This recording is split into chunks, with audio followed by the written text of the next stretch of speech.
Hello friends, आज की इस वीडियो में आप लोगों को जन्म से लेके मृत्यु पर्यंत 16 संस्कार जो होते हैं उसके बारे में बताऊंगा डिटेल में। तो पूरी वीडियो ध्यान से देखिएगा। इस टॉपिक से हर एग्जाम में क्वेश्चन पूछे जाते हैं, तो ध्यान से देख लीजिएगा। अगर वीडियो अच्छी लगती है तो प्लीज़ इस वीडियो को लाइक कर दीजिएगा। अगर रेगुलर बेसिस पे आप लोगों को ऐसे ही इन्फॉर्मेटिव वीडियो चाहिए तो आप लोग रोशन की क्लास यूट्यूब चैनल को सब्सक्राइब कर लीजिए, साथ ही साथ बेल आइकन को दबा लीजिए, जिससे मैं वीडियो अपलोड करता हूँ तो उसका नोटिफिकेशन आप तक पहुँचता रहे। तो सबसे पहले देखिए, यहाँ पे पहला संस्कार है गर्भाधान, जो कि शास्त्रों के अनुसार मनचाही संतान के लिए गर्भाधान संस्कार किया जाता है। इस समय पुरुष और स्त्री को मन प्रसन्न रखना चाहिए और उत्तम भोजन करना चाहिए, जिससे गर्भाधान जो संस्कार है, इसमें गर्भ में पल रहा जो बालक है वो अच्छे संस्कार लेके पैदा हो। दूसरा है पुंसवन। पुंसवन संस्कार का मतलब होता है कि गर्भ धारण के 2-3 महीने के बाद जब ये किया जाने वाला संस्कार है, और गर्भ में पल रहे शिशु की रक्षा के लिए ये पुंसवन संस्कार किया जाता है। तीसरा है सीमंतोन्नयन। सीमंतोन्नयन का मतलब है यह संस्कार गर्भ में 6ठे और 8वें महीने में किया जाता है। यह संस्कार, जिससे आपको पता है कि 6ठे से 8वें महीने में बच्चे का मस्तिष्क विकसित हो जाता है और वो जानने लगता है, बाहरी वातावरण के बारे में समझने लगता है। इसलिए माता को ध्यानपूर्वक इस समय प्रसन्न रहना चाहिए और अच्छी चीज़ें पढ़नी चाहिए, जिससे बच्चे पे अच्छा प्रभाव पड़े और वो आगे चल के उस ज्ञान को अर्जित कर सके। और ये तीनों जो संस्कार हैं, गर्भाधान, पुंसवन और सीमांतोन्नयन, ये जन्म से पूर्व के संस्कार हैं। आपसे पूछ लेता है एग्जाम में कि जन्म से पूर्व के कौन कौन से संस्कार हैं, तो 3 संस्कार होते हैं जो जन्म से पूर्व के होते हैं: गर्भाधान, पुंसवन और सीमांतोन्नयन। इसके बाद देखिए, अगला क्वेश्चन बनता है यहाँ पे चौथा। यहाँ पे जो संस्कार है उसका नाम है जातकर्म। जातकर्म पूछता है आपसे एग्जाम में कि जन्म के बाद का पहला जो संस्कार है वो कौन सा है, तो जातकर्म संस्कार है। जातकर्म का मतलब होता है जब शिशु जन्म लेता है तो उस समय जो गर्भ के वक्त गर्भ में जब था, उसमें से जो अगर उसके अंदर कुछ विकृतियां हैं, कुछ कमी है, दोष है, उसको दूर करने के लिए जातकर्म संस्कार किया जाता है। और इसके लिए सबसे पहले जब शिशु पैदा होता है तो उसकी जीभ पे शहद और घी के द्वारा ओम लिखा जाता है। ठीक है, जातकर्म संस्कार हो गया। पांचवा है नामकरण संस्कार। नामकरण संस्कार जो है वो आपका 11वें से लेकर 16वें दिन के अंतर्गत यहाँ पे ब्राह्मण द्वारा ज्योतिषी आधार पर बच्चे का नाम रखा जाता है। छठवां है निष्क्रमण। निष्क्रमण संस्कार का मतलब होता है बच्चे को घर से बाहर निकालना। ये चौथे से 6वें महीने के बीच में ये संस्कार किया जाता है। इसमें सबसे पहले सूर्य और चंद्रमा के दर्शन कराए जाते हैं बच्चे को, और अभी तक जो बच्चा घर में था, बाहरी वातावरण के संपर्क में नहीं था, अब निष्क्रमण संस्कार के बाद बच्चे को बाहरी वातावरण के संपर्क में लाया जाता है। सातवां है अन्नप्राशन।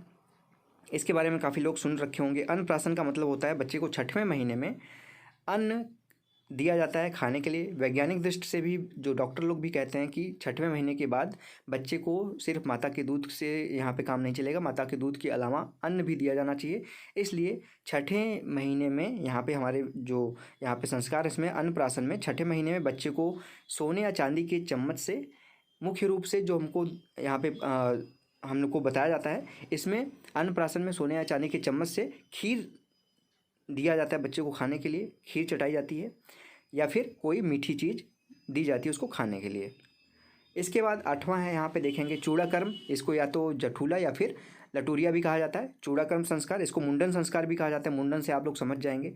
चूड़ाकर्म अगर आपसे पूछता है तो चूड़ाकर्म का मतलब होता है कि बच्चे के जो जन्म है उसके या तो पहले वर्ष के अंत में, या फिर तीसरे वर्ष, या फिर 5वें वर्ष, या फिर 7वें वर्ष में बच्चे के बाल उतरवाए जाते हैं, बच्चे के केस उतरवा दिए जाते हैं, उसका मुंडन करा दिया जाता है।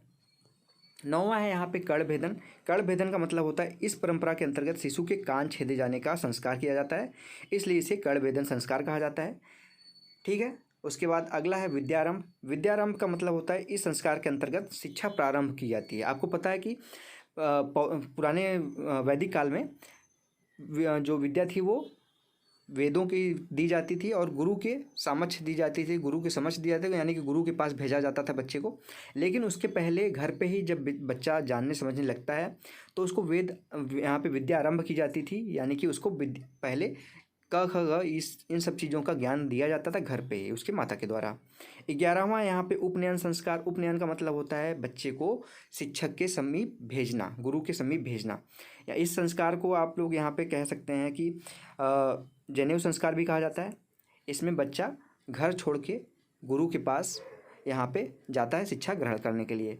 उसके बाद वेदारंभ है। वेदारंभ में बच्चा जब गुरु के पास पहुँच जाता है तो उसको वेदों का ज्ञान कराया जाता है, वेदों के बारे में पढ़ने के लिए दिया जाता है। उसके बाद 13वां संस्कार है यहाँ पे केशांत। केशांत संस्कार का मतलब होता है पढ़ाई पूरी हो जाने के बाद गुरुकुल में ही, जहाँ पे बच्चा वेदारंभ मतलब वेद का ज्ञान प्राप्त किया था, वहीं पे ही केशांत संस्कार किया जाता है। यानी कि केशांत संस्कार का मतलब होता है उसकी दाढ़ी मूँछ हो।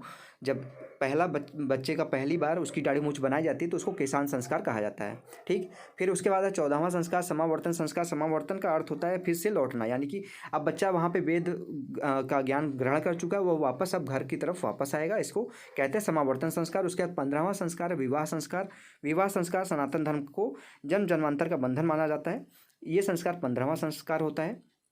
ठीक है, और लास्ट संस्कार है हमारा अंत्येष्टि संस्कार।